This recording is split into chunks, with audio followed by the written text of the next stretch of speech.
네, 안녕하세요. 자, 오늘도 지난주에 이어서 종교 개혁에 대해서 한번 살펴보도록 하겠습니다. 네, 지난주에 봤던 종교 개혁인데요. 네, 쭉 여러분들이 종교 개혁의 모습들, 종교 개혁의 가장 중요한 리포메이션이라는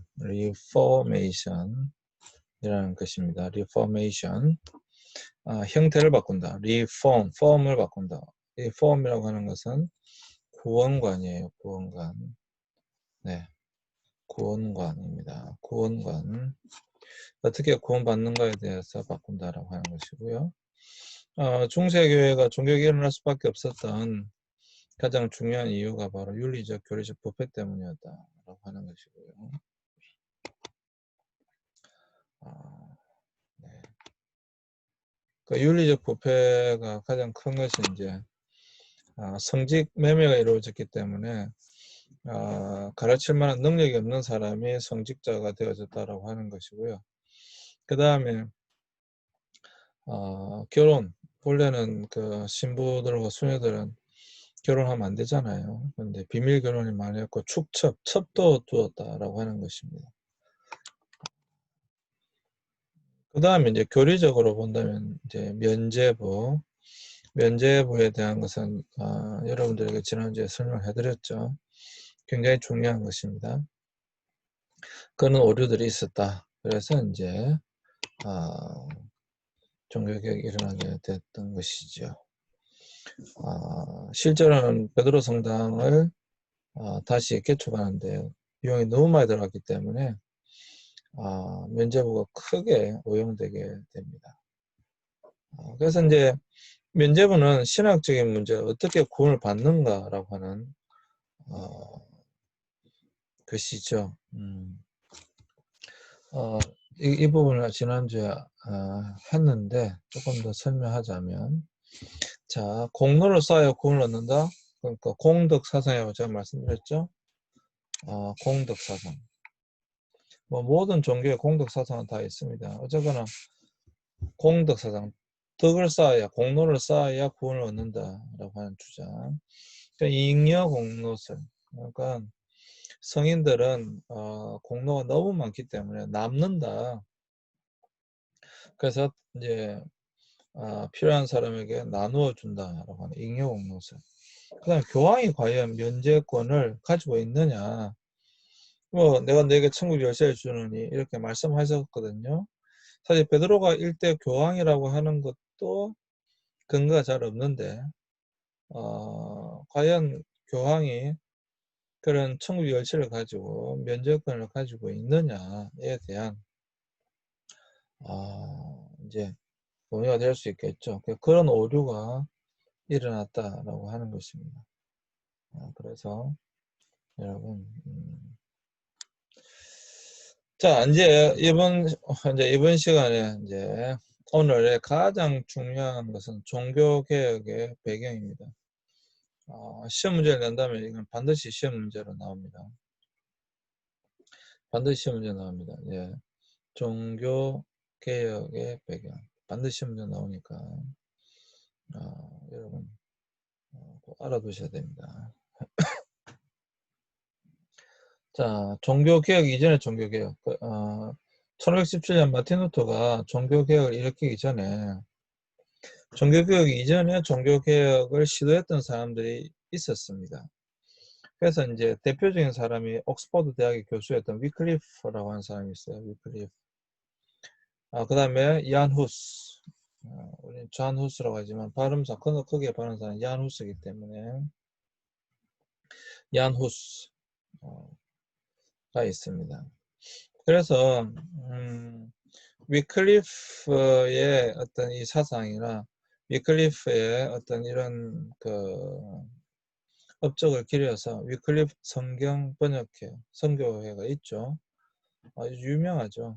전 세계 모든 성경을 모든 언어로 성경을 번역하는 위클리프 성경 번역 선교회. 아주 뭐 네, 유명한 선교입니다. 이 위클리프의 어떤 업적을 기렸다라고 하는 것이고요. 그 다음에 이제 체코의 프라하 대학의 야누스의 개혁은 아주 큰 의미가 있죠. 네. 그래서 이러한 사람들이 있었다라고 하는 것이고요. 두 사람은 공통적으로 교회의 머리는 교황이 아니고 그리스도라고 주장합니다. 네. 이제 종교개혁 이전에 어떤 이런 주장들이 있었는데요. 그러니까 두 사람은 공통적으로 교회의 머리는 교황이 아니다. 그리스도다라고 주장하게 되는 것이죠. 그들은 가톨릭 교회의 성직자들의 부패와 권한 남용을 비판했고요. 성만찬에서 화채설을 부정했습니다. 야, 이거는 뭐 엄청나게 강한 건데요. 이거는 충분히 뭐 비판할 수 있겠죠. 가톨릭 교회 성직자들의 부패와 권한 남용. 이거는 뭐 충분히 비판할 만한 상황이었습니다. 그래서 비판할 수 있겠는데 성만찬에서 화채설을 부정했다라고 하는 것은 가톨릭 교리의 굉장히 핵심적인 것을 건드린 거예요. 성만찬의 네 가지, 16세기 성만찬의 네 가지 이미 두 번째 시간에 해놨기 때문에 한번 보십시오. 로마 가톨릭 교회는 지금도 화채설을 주장합니다. 지금도 화채설을 주장합니다. 근데 성만찬에서 화채설을 부정했다라고 하는 것은 사실 굉장히 강한 겁니다. 굉장히 강한 거고요. 특히 후스는 평신도에게도 떡과 잔을 모두 줘야 한다고 주장했습니다. 굉장히 파격적이죠. 또 굉장히 중요한 것이 둘 다 자국의 언어로 성경을 번역해야 된다라고 주장합니다. 사실 그래서 위클리프 성경 번역 선교에 뭐 말씀드렸다시피 성경을 자신의 언어로 번역한다라고 하는 것은 어떤 의미가 있느냐 하면 로마 가톨릭이 그때 라틴어를 썼는데 그들 중심에 그들만이 알고 있는 이 성경을 일반 성도들이 다 알게 하자 이런 의도입니다. 알아야지만 속지 않는다 이런 의도입니다. 결국 두 사람 모두 이단으로 몰렸고 위클리프는 무덤이 파헤쳐 화형당했고요. 후스는 산채로 화형을 당하게 됩니다. 일단 종교개혁 이전의 종교개혁자라고 하는 사람들입니다. 이미 있었다라고 하는 것이죠. 네, 이미 있었다. 종교개혁 이전에 종교개혁자가 있었다라고 하는 것이고요. 자, 이제 종교개혁의 사회경제적 배경인데 굉장히 중요한 것은요. 네, 굉장히 중요한 것은 16세기의 종교개혁, 1517년에 종교개혁, 1517년에 시작됐다라고 하는 것이고 쭉 기억하죠. 16세기의 종교개혁은 순수하게 종교운동이라고만 하기 어렵고 당시 유럽 전역에서 일어나고 있었던 사회정치적, 문화적 변화와 함께 일어난 운동이었습니다. 그 배경에 저도 6가지 영향력이 있었습니다. 이러한 것들이 배경에 있었기 때문에 종교개혁이 성공하게 되는 겁니다. 그러니까 방금 말씀드린 그런 사람들이 왜 실패했느냐. 사실 종교개혁이라고 하는 것은 그때 당시에 여러분 유럽의 중세라고 하는 그 상황 가운데 굉장히 교회의 권한이 너무도 강한 그때에 이것이 성공하려고 하면 그냥 마틴 루터라고 하는 어떤 한 사람의 노력에 의해서 되어진 것이 아니다라고 하는 것이죠. 분명히 배경이 있었다. 그 배경 가운데 종교개혁이 성공할 수 있었다라고 하는 것입니다. 자, 그럼 6가지 배경을 살펴보도록 하겠습니다. 이 6가지 배경 중에 여러분들이 제일 중요하게 생각하는 첫 번째입니다. 자, 첫 번째가 무엇인가? 바로 르네상스입니다. 르네상스. 종교개혁의 배경이 가장 중요한 것은 바로 르네상스 운동입니다. 이미 14세기, 15세기에 여러분 보세요. 1517년에 종교개혁이 일어나죠. 1517년에 종교개혁이 일어나잖아요. 그러니까 이 르네상스 운동은 아주 직접적으로 종교개혁에 영향을 끼칩니다. 아주 큰 영향을 끼칩니다. 자, 뭐가 영향을 끼치는가? 여러분 르네상스는 아시다시피 고전으로 돌아가자 합니다. 고전으로 돌아가자. 고전으로 돌아가자는 모토를 이제 강조하면서 중세 시대에 억압되었던 인간의 종음성과 자연주의를 강조했습니다.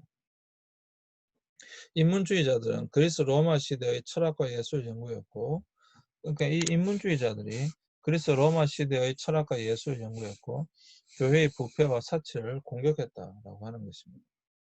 종교개혁자들은 이러한 르네상스 인문주의에 큰 영향을 받았습니다. 그러나 종교개혁자들은 고전보다는 성경과 교부로 돌아가서 그것을 연구했고 교회의 부패와 사치보다 신학적 부패를 더 비판했던 점이 인문주의자들과 다르다. 자, 어쨌거나 여러분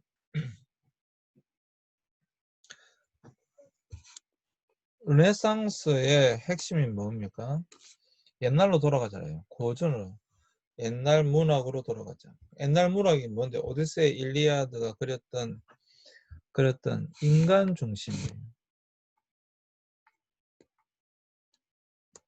인간 중심. 그러니까 이 르네상스 운동은 신 중심에서 다시 인간 중심으로 돌아가자는 거예요. 그리고 인간이 중심이 되었던 그런 문학, 방금 일리아드, 오디세이 이런 그런 옛날 문학, 그 이전으로 돌아가서 신을 찬양하고 어떤 신에 대한 이야기가 중세는 오직 신이었으니까요. 다시 어떤 인간적인 모습, 그것에 대하여 이야기하자 이런 거였어요. 르네상스를 대표하는 뭐 예술가 하면 여러분 딱 떠오르는 사람이 누구입니까? 바로 떠오르는 사람이 있죠. 미켈란젤로, 그냥 뭐 레오나르도 다빈치, 뭐 이런 사람들이 르네상스를 대표하는 인물이잖아요. 여러분 미켈란젤로가 그린 또 레오나르도 다빈치가 그린 그림들을 한번 가보세요. 보세요. 그냥 미켈란젤로 천지창조를 한번 보시겠습니다. 실제로 천지창조는 하나님의 천지창조, 인간의 타락 이런 것들을 이렇게 벽화로 그린 거잖아요. 거기에 보시면 그냥 다 벗겨놨죠. 옷을 입혀놓지 않았습니다. 본래는 정말로 옷이 전혀 없었습니다. 그런데 너무 적나라하게 이제 벗겨놓으니까 그 위에 터치를 한 겁니다, 사실 그게.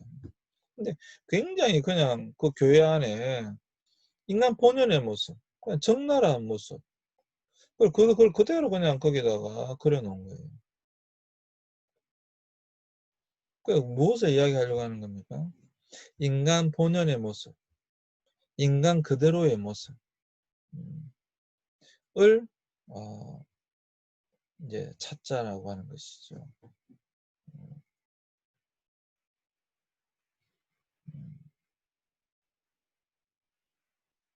이곳에 영향을 받은 이제 종교개혁자들도 무엇인가 하면 성경으로 돌아가자는 것입니다. 그러니까 옛날로 고전으로 돌아가자는 것이 다시 종교개혁자들은 어디로 돌아가자는 거냐면 성경으로 돌아가자. 초대교회로 돌아가자. 이렇게 되는 겁니다.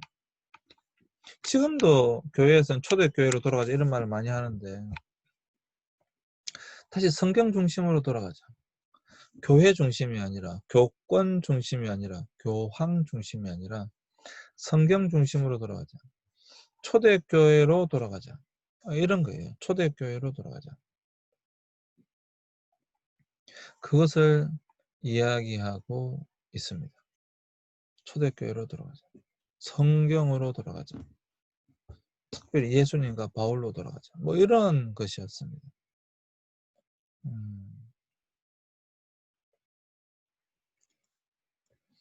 실제로 여러분 이 르네상스가 왜 중요하냐, 문화적으로 사상적으로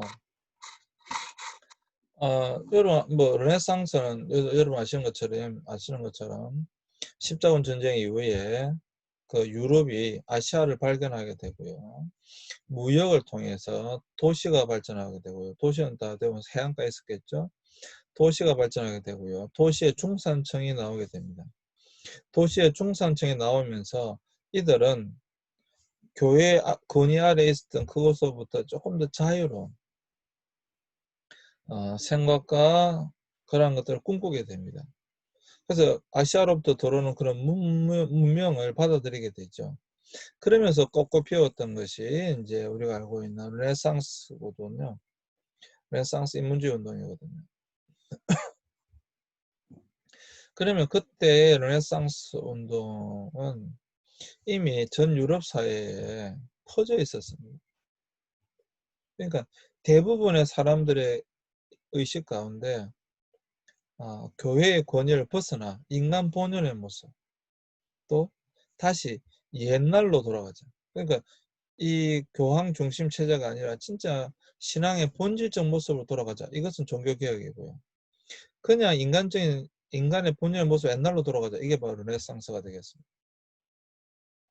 그래서 르네상스의 영향을 받아서 종교개혁자인 마틴 루터가 시작을 했고, 이미 그때 당시 유럽 사회에 이런 의식, 다시 뭔가 예전으로 옛날로 돌아가자라고 하는 그런 생각들, 사상들이 있었기 때문에 가능했다라고 하는 것입니다. 만약에 여러분 이러한 의식이 유럽 사회에 없었다고 한다면 실패할 수밖에 없었겠습니다. 왜? 동조자가 없으니까요. 함께하는 사람이 없으니까요. 그건 실패할 수밖에 없죠. 정말 여러분 세계사를 뒤바꾼 엄청난 사건이에요. 이거는 세계사를 뒤바꾼 엄청난 사건인데 이것이 어떤 개인의 어떤 뭐 그런 걸로 성공할 수 있겠습니까? 그 이외에 대부분의 사람들의 의식이 없었다고 한다면 실패할 수밖에 없는 것이죠. 근데 르네상스 운동으로 그때 당시 유럽 사회에 대부분의 사람들이 이런 의식을 가지고 있었다. 그래서 이것은 굉장히 큰 것이고요. 종교개혁에 성공하는데 큰 역할을 하게 됩니다. 굉장히 중요한 것입니다. 여러분 무엇이든지 마찬가지인데요. 어떤 인식, 사상 그런 것이 없으면요 힘듭니다. 다른 동조자들을 얻을 수 없기 때문에 힘들 수밖에 없습니다. 근데 르네상스로 말미암아 종교개혁이라고 하는, 다시 옛날로 돌아가자고 하는, 다시 초대교회로 돌아가자고 하는 그러한 인식이 이미 있었다라고 하는 것이죠. 둘째, 둘째, 후기 스콜라주의는 하나님의 절대 주권을 강조했기 때문에 교회의 성직 구조와 성내에 입각한 구원론을 공격했다. 자, 신학적으로는 바로 이 오캄의 유명론 후기 스콜라주의가 하나님의 절대 주권을 강조했어요. 하나님의 절대 주권을 강조하다 보니까 교회의 성직 구조와 성내에 입각한 구원론을 당연히 비판받았겠죠. 공격했겠죠. 그래서 이 오캄, 이게 뭐냐면 하나님 절대 주권을 강조하게 됩니다. 어떤 인간의 노력, 인간의 어떤 행위가, 여러분 우리가 구원을 어떻게 받죠? 우리는 그렇게 생각합니다. 결코 행위로는 구원을 받을 수 없다. 행위의 구원이 뭐냐? 공덕사상이에요. 우리가 어떤 덕을 쌓아야지만 구원을 받는다고 하는 것이거든요. 근데 행위로는 구원받을 수 없다. 구원은 오직 믿음으로 받는 것이고 하나님의 은혜로 받는 것이다. 이 다음에 나옵니다. 그러니까 벌써 다른 거죠. 여기에 신학적인 어떤 배경이 되었던 것이 바로 윌리엄 오캄이었다. 그래서 여러분, 지금 우리 토마스 아퀴나스가 정말 위대한 신학자임에도 불구하고 우리 개신교에서는 토마스 아퀴나스를 그렇게 다루지 않는 이유가 바로 거기에 있는 것입니다. 근데 로마 카톨릭 교회에서는 굉장히 지금도 토마스 아퀴나스를 당연히 많이 다루고 있습니다. 그래서 여러분 신학적으로는 윌리엄 오캄의 후기 스콜라주의 유명론에 의해서 하나님의 절대 주권을 이게 정확하게 여러분 지금의 여러분 개신교회에서의 장로교단이 하나님 절대 주권을 철저히 강조합니다. 지금도 볼 수가 있습니다. 네, 두 가지 했습니다. 잠시 쉬었다가 이 교시의 나머지 부분들 하도록 하겠습니다. 자, 1교시에 했던 거 이런 꼭 기억하셔야 됩니다. 종교개혁의 배경은 첫 번째 르네상스, 두 번째는 신학적인 유명론이 되겠습니다. 잠시 쉬겠습니다.